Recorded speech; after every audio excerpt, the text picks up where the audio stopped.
फिर जेठानी। एक शहर में कमला देवी अपने बेटे, बहू और पोती पोतों के साथ रहती थी।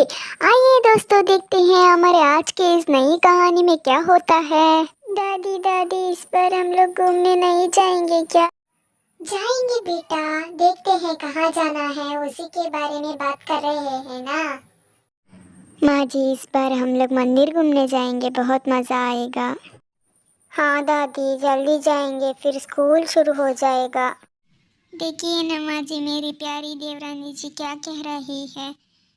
जैसी औकात है वैसी ही बात कर रही है। माँ जी, हम लोग कुल्लू मनाली जाएंगे, बहुत मज़ा आएगा। अच्छा ठीक है माँ जी, आप लोग जाइए, हम नहीं आएंगे। वहाँ जाने के लिए बहुत पैसा भी चाहिए ना माँ जी, इसलिए तो हम भी ना जाए क्या? आप लोग नहीं आओगे तो हम क्या करें? ऐसे काव्य और भव्य आपस में झगड़ा कर लेती है।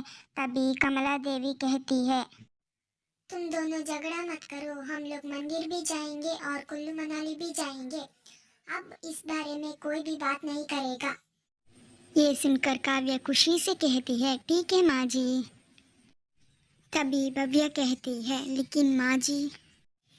लेकिन कुछ नहीं बहू, अब तुम लोग अपने अपने कमरे में जाओ, हम सब घूमने जाएंगे।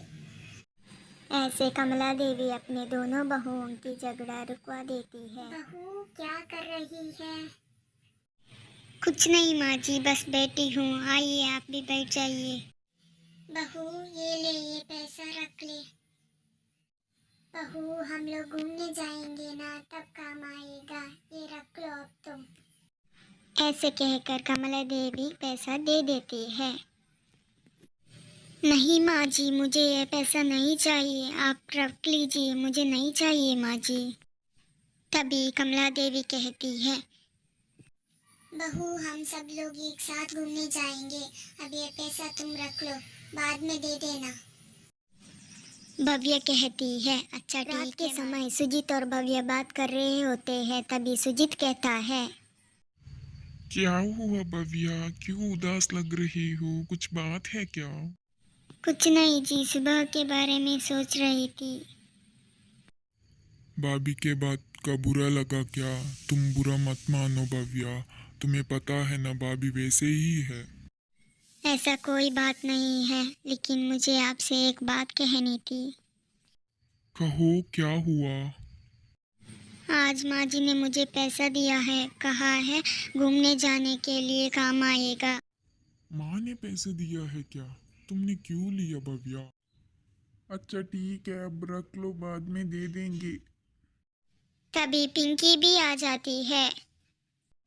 माँ पापा, हम भी घूमने जाएंगे क्या? जी हाँ बेटी, हम भी जाएंगे। तभी पिंकी खुशी से कहती है, हुर्रे हुर्रे, हम भी घूमने जाएंगे। अगले दिन सब लोग मिलकर बात कर रहे होते हैं, तभी सचिन कहता है, माँ मैं सब लोगों की टिकट कर देता हूँ।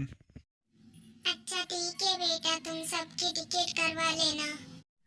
तभी काव्या सुजीत से कहती है, देवर जी आप लोगों को भी पैसा देना होगा।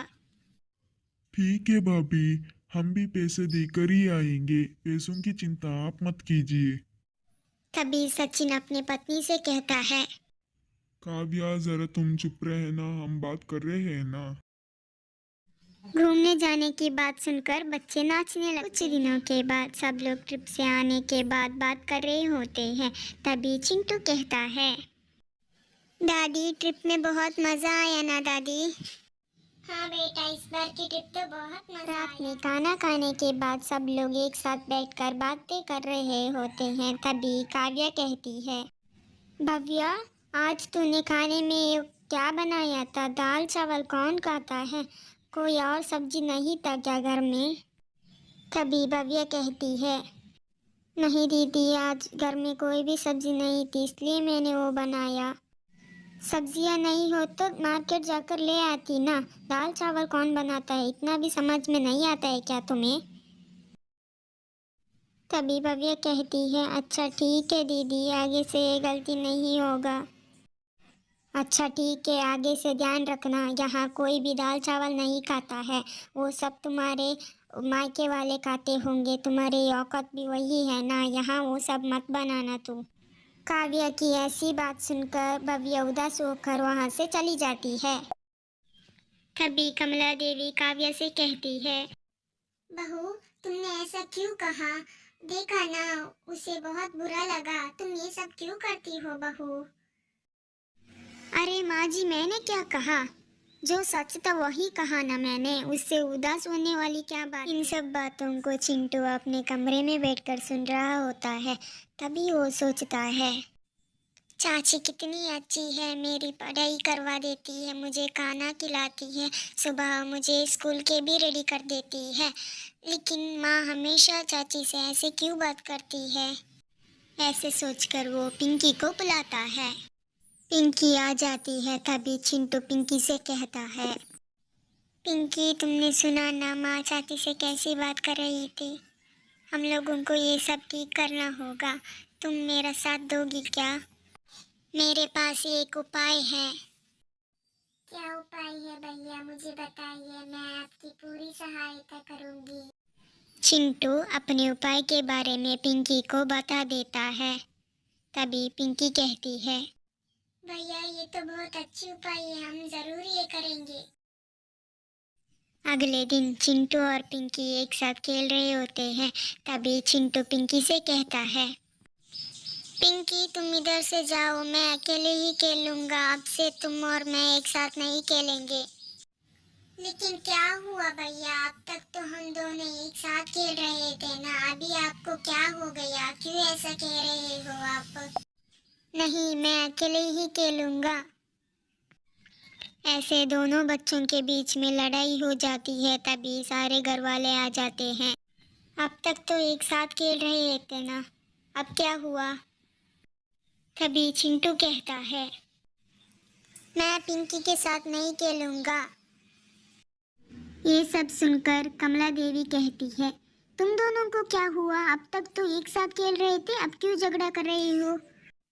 देखिए ना दादी, भैया क्या कह रहे हैं, उनके पास पैसे हैं, मेरे पास पैसे नहीं है, और मेरे मम्मी पापा गरीब है, ये सब कह रहे हैं दादी। ऐसे कहकर पिंकी रोने लगती है।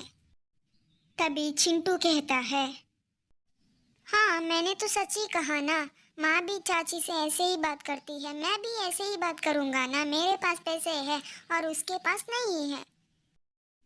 ये सब सुनकर कमला देवी काव्या से कहती है, देखा बहू, तुमने तुमने जो कहा, तुमने जो किया, वही सब तुम्हारे बेटे भी कर रहे हैं। देखा ना तुमने वो क्या कह रहा है? तब काव्या कमला देवी से कहती है, माँ जी मुझे माफ़ कर दीजिए, आगे से ऐसा नहीं होगा। बहू तुम माफ़ी मुझसे नहीं, अपने देवरानी से मांग लो। भव्या मुझे माफ़ कर दो, मुझसे बहुत बड़ी गलती हो गई, मुझे माफ़ कर दो, आगे से ऐसे नहीं करूँगी। आगे दोनों देवरानी और जेठानी अच्छे से रहने लगती है। अब वो दोनों बहनों की तरह रहने लगती है। इसलिए कहते हैं दोस्तों, हम लोगों को सबके साथ अच्छे से रहना चाहिए। और एक बात दोस्तों, हम जो करते हैं, हम जो कहते हैं, वही बच्चे भी सीखते हैं। इसलिए हम लोगों को बच्चों को अच्छे विचारों के बारे में सिखाना चाहिए।